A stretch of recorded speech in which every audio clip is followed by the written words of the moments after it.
তারপর বল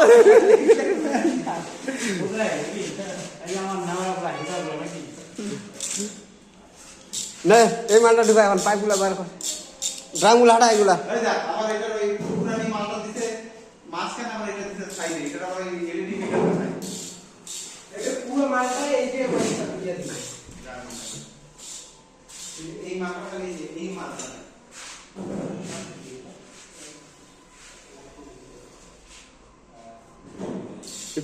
এই সাইডের মালটা একটু আগাইতে হবে বুঝলি একটু ওইটা ঠিকই আছে এইটা আগাইতে হবে এইটা যদি আগাই কিনা হালকা তাহলে নাট বল্টুগুলো মিলে যাবে এই এত কে ফোন করে রে কে ফোন করছে না মোরে আর করবা দে